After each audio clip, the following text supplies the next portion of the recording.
నిన్నటి current affairs లోని చివరి ప్రశ్నకు సమాధానం. India AI compute portal and digital platform AI కోశాను ఏ మంత్రిత్వ శాఖ ప్రారంభించింది? Ministry of electronics and information technology మంత్రిత్వ శాఖ India AI compute portal and dataset platform AI కోశాను ప్రారంభించింది. కంప్యూట్ పోర్టల్ 18,000 గ్రాఫిక్ ప్రాసెసింగ్ యూనిట్లు, cloud storage, students AI services, startups, రీసెర్చర్లకు యాక్సెస్ అందిస్తుంది. AI Kosha dataset platform resources, tools, expert guidance, industry సొల్యూషన్లను అందించడంలో సహాయపడుతుంది.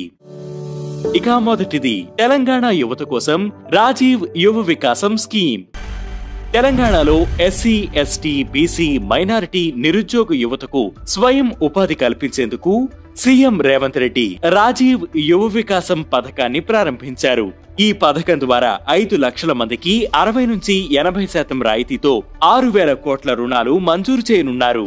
ఈ మేరకు ఏప్రిల్ 6 నుంచి మే 31 వరకు వాటిని ప్రభుత్వ అధికారులు పరిశీలిస్తారు. జూన్ 2న అర్హులైన యువత ఒక్కొక్కరికి సుమారు 4 లక్షల వరకు ప్రభుత్వం రుణం మంజూరు చేస్తుంది. ఇక రెండవది, అనుసంధాన్ నేషనల్ రీసెర్చ్ ఫౌండేషన్ సీఈఓగా doctor Shivakumar. Anusandhan national research foundation సీఈఓగా డాక్టర్ శివకుమార్ కళ్యాణ్ రామ్ నియమితులయ్యారు. గతంలో ఆయన ఏషియా ఎట్ మైక్రోసాఫ్ట్ లో చీఫ్ టెక్నాలజీ ఆఫీసర్ గా పనిచేశారు. విత్తనాలు, వాటి పెరుగుదలపై చేసే రీసెర్చ్ అండ్ డెవలప్మెంట్ కు శివకుమార్ నాయకత్వం వహించనున్నారు.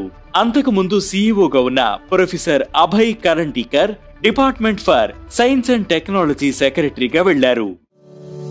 ఇక మూడవది, ఐఐటి మద్రాసులో థర్మల్ రీసెర్చ్ సెంటర్ ను ప్రారంభించిన ISRO chairman V Narayanan IIT మద్రాసులో S Ramakrishnan centre for excellence in fluid and thermal science research ను ప్రారంభించారు. స్పేస్ అప్లికేషన్ లో థర్మల్ ఛాలెంజెస్ ను పరిష్కరించడమే లక్ష్యంగా ఈ సెంటర్ ను ఏర్పాటు చేశారు. శాటిలైట్స్, లాంచ్ వెహికల్స్ లో ఉండే వేడిపై రీసెర్చ్ చేసి అధునాతన కూలింగ్ సొల్యూషన్స్ ను కనుగొనడంపై ఇది దృష్టి సారిస్తుంది. భవిష్యత్తులో డీప్ స్పేస్ మిషన్లలో ఈ రీసెర్చ్ ఉపయోగపడుతుందని ఇస్రో చైర్మన్ పేర్కొన్నారు. ఇక నాలుగవది, భారత్ పర్యటనలో న్యూజిలాండ్ ప్రధాని క్రిస్టోఫర్ లక్సన్.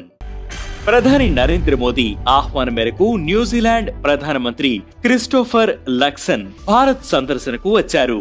ఈ సందర్భంగా ఆయన ప్రధాని మోదీతో ద్వైపాక్షిక చర్చల్లో పాల్గొన్నారు. అనంతరం రాష్ట్రపతి ద్రౌపది ముర్ముతో సమావేశమయ్యారు. వాణిజ్యం, పెట్టుబడి, రక్షణ, విద్య, బహుపాక్షిక సహకారం సహా బహుళ రంగాలలో ద్వైపాక్షిక సంబంధాలను బలోపేతం చేయడం ఈ పర్యటన లక్ష్యం.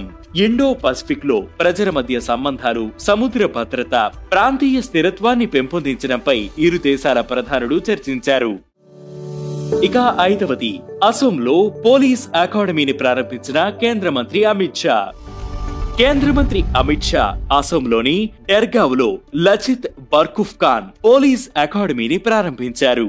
లెజెండరీ అహోం జనరల్ లచిత్ బర్ఖుఫ్ఖాన్ పేరు మీద ప్రారంభమైన ఈ అకాడమీ పోలీస్ సిబ్బందికి ఆధునిక సౌకర్యాలతో శిక్షణ ఇస్తుంది. నార్త్ ఈస్ట్ రీజియన్ లో పోలీసింగ్ ను బలోపేతం చేయడంలో ఈ అకాడమీ కీలకంగా వ్యవహరించిందని అమిత్ షా తెలిపారు.